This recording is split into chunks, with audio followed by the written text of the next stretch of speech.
17강 투자 강의, 깊은 고철의 투자 강의를 진행하도록 하겠습니다.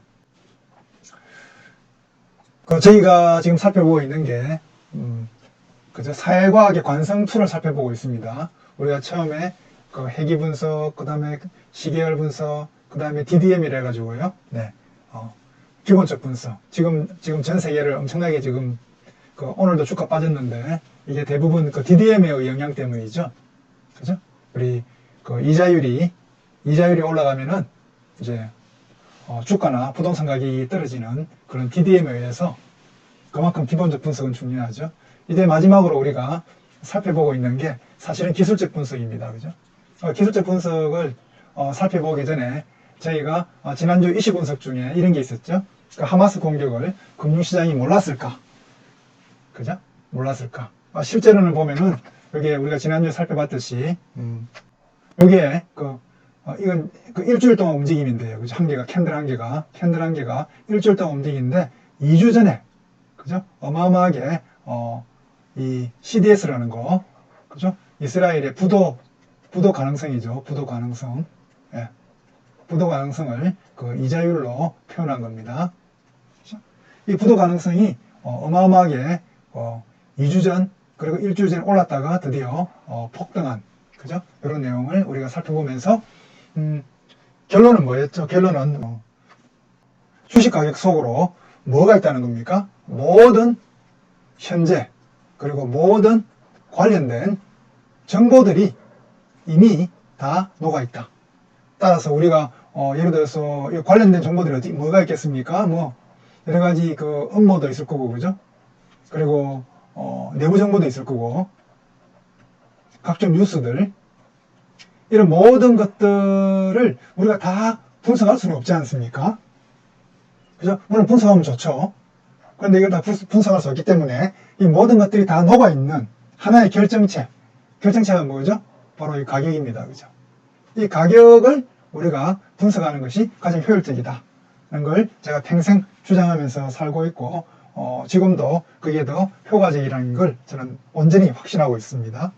자, 이제, 기본적으로 이 볼린저 밴드에 대해서 한번 살펴보도록 하겠습니다. 여러 가지가 있습니다. 그죠? 한 수백 개가 있습니다.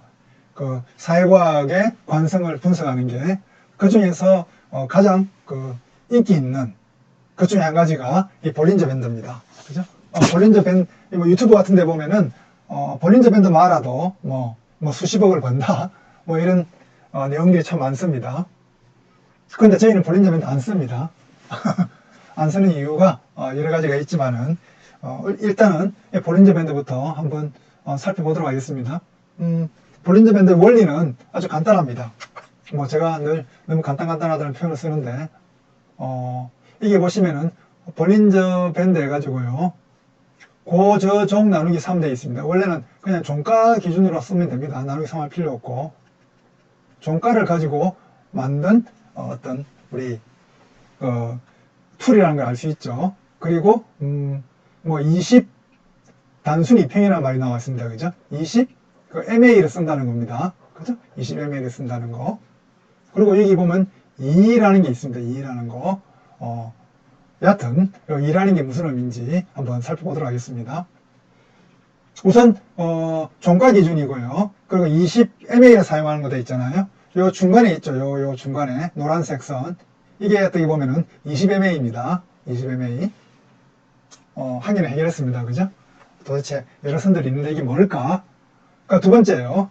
이제 여기 보시면은 상한선, 하한선이라는 표현이 있고 중심선은 20 MA이고요. 이 상한선을 우리가 어펄 밴드라고 그럽니다. 어펄 밴드. 하한선을 로우 밴드라고 표현을 쓰는데, 그러니까 이 빨간 선이 있잖아요. 빨간 선이 우리가 어펄 밴드고요. 이걸 로우 밴드라고 합니다. 네. 상한선, 하한선. 이 상한선, 하한선을 어떻게 구할까요? 그리고 무슨 의미가 있을까요? 그걸 우리가 오늘 살펴보는 거죠. 여기 보시면은 여기 2라는 숫자가 있습니다. 그죠? 2. 우리가 느낌상 이렇게 주가가 갑자기 확 내려가거나 주가가 확 올라가면은 그죠? 올라가면은 요 폭이 넓어진다는 걸 우리가 느낌이 있죠. 그죠? 폭이 넓어진다.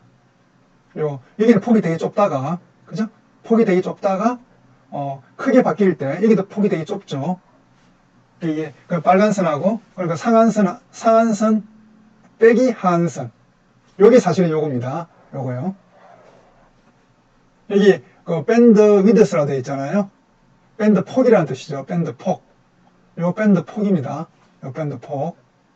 밴드 폭을 이렇게 그림으로 그려 놓은 거죠. 이게 왜 중요하냐? 네, 그 점을 한번 보도록 하겠습니다. 우리가 시장은요, 시장은, 제가 늘 주장하지만은, 시장은 그 두 가지 상황밖에 없다고 저는 판단합니다. 박스 구간, 그리고 추세 구간. 이 박스 구간일 때는 말 그대로 이런 거죠. 여기서 왔다 갔다 합니다. 그죠? 중심선을 기준으로 해서. 여기도 중심선을 기준으로 해서 왔다 갔다 합니다. 이런 걸 박스라고 그러는데, 박스 구간에서는 매매하면 안 됩니다. 그죠? 투자하면은. 왜냐니까, 사면 내려가고, 팔면 올라가고, 이런 게 어떤 박스의 어떤 전형이죠. 네. 그래서 박스 구간에서는 주로 매매하면 안 되고요. 언제 매매해야 됩니까? 이 추세 구간. 그죠? 우리 그 일반 투자자들은 추세 구간을 찾아야 됩니다. 추세 구간. 그죠? 예를 들어서, 이런 큰 추세가 생겼다. 그죠? 그러면 우리가, 이럴 때, 들어가더라도 편안하게, 그죠? 어마어마하게 수익을 올릴 수 있습니다. 그죠?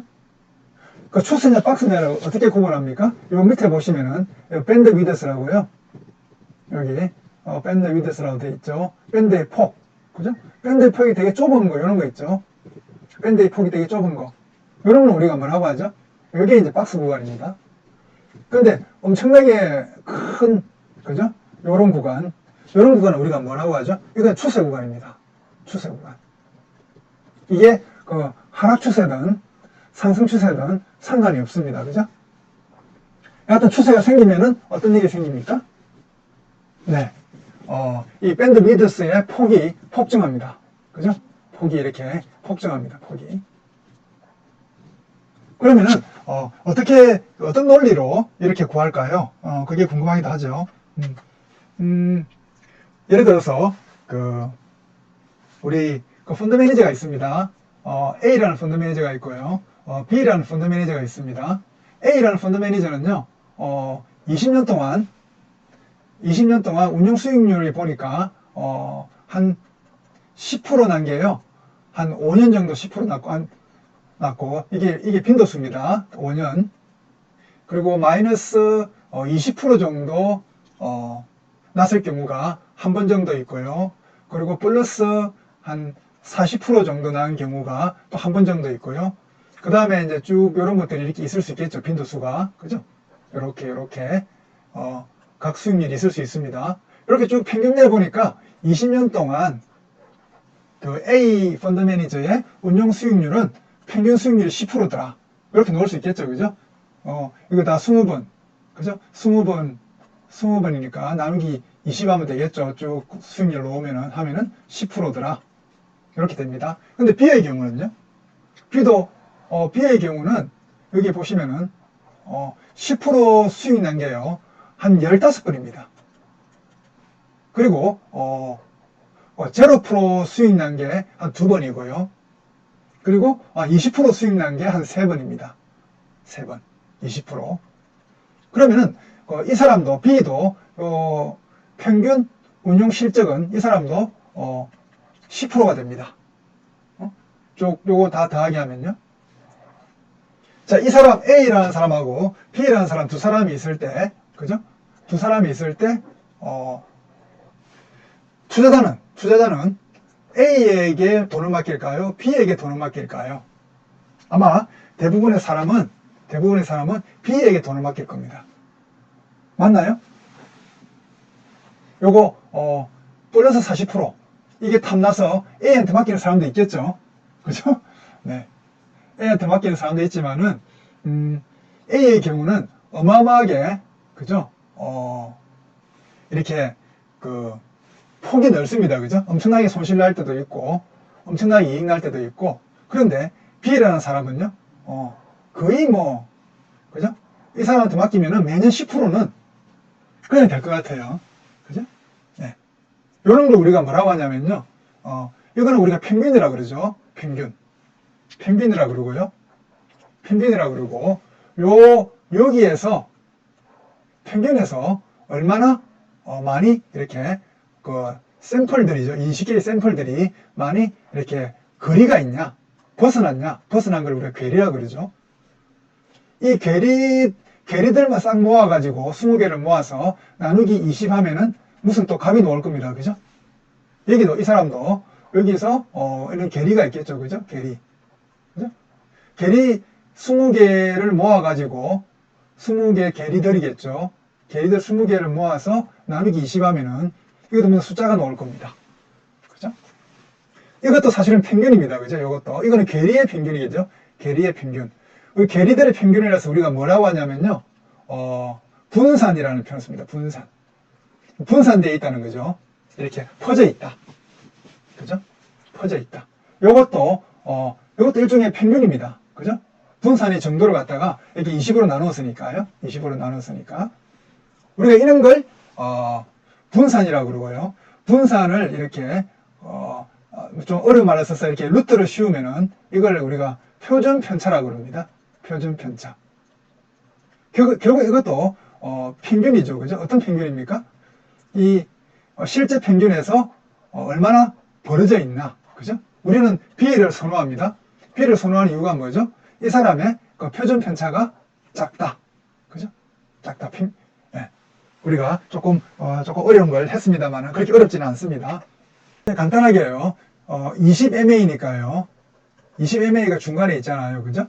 20MA에 한 달 동안 20개의 종가의 움직임이 있을 겁니다. 그죠? 이 20개의 종가의 움직임하고 요거의 차이점 하면은 괴리가 생기겠죠. 그 괴리들의 평균 20 하면은 우리가 분산이 나오고요. 요놈을 이렇게 씌우면은 이제 표준 편차가 나오겠죠. 요 표준 편차의 그 2배를 한 걸 우리 요 20MA에다가 더하기 한 게 어플 밴드입니다. 빨간색 선. 요 빨간색 선이 이렇게 구해집니다. 그러니까 요 20개의 20일 동안의 평균과의 거리의 그죠? 어떤 표준 편차를 구해서 그거에 2배를 해서 더하기 그죠? 더하기 하니까 요 위에서 위치하겠죠. 빼기를 하면요. 20MA에서 빼기 표준 편차를 우리가 조금 유식하게는 이렇게 시그마라는 표현을 씁니다. 이게 그리스 글자입니다. 올챙이 같죠? 네, 우리 LG 세탁기 할 때 6시그마 이런 거 보신 적 있나요? 네. 여하튼 시그마는 이 표준 편차를 의미합니다. 그러니까 우리 20MA에다가요. 20MA에다가 더하기 2시그마 하면은 빨간색이 되고요. 20MA에다가 빼기 2시그마 하면은 이 파란선이 됩니다. 자, 그래서 파란선이 요 밑에 있고요. 빨간선이 요 위에 있습니다. 이해되시죠? 네. 그러면은 이렇게 갑자기 그죠? 갑자기 확 이렇게 범위가 커진다는 것은 뭘 의미할까요? 그거는 갑자기 우리 그 편차가 그죠? 주가의 종가가 여기서 왔다 갔다 할 때는 뭐 평균과 큰 차이 없는데 종가가 갑자기 확 빠져버린다든지 확 올라간다든지 그러면은 괴리가 커지는 거죠. 그죠? 평균으로부터 괴리가 커지니까 이렇게 갑자기 이 뭐죠? 우리가 말하는 요 길이가 갑자기 늘어나게 됩니다. 어려운 일이 아니죠, 그죠? 네, 어려운 거 아닙니다. 그래서 우리가 이런 어떤 이렇게 박스에 있는 경우, 그죠? 박스에 있는 경우는 우리는 매매하면 안 됩니다, 그죠? 그런데 예를 들어서 이런 하락 추세가 잡혔다. 하락 추세가 잡히면은 이렇게 조금씩 커집니다, 이렇게요. 그죠? 커집니다. 근데 갑자기 엄청나게 변동이 생겼다. 그러면 엄청나게 커지죠. 그래서 이 볼린저 밴드는 제가 사실 20년 전에는 아주 좋아했던 전망 툴입니다. 왜냐하면은 그 박스인지 추세인지를 이렇게 확인시켜주는 그런 어떤 툴이기 때문에 그렇습니다. 자, 일단 볼린저 밴드에 대해서는 이 정도로 설명을 하고 마치도록 하겠습니다.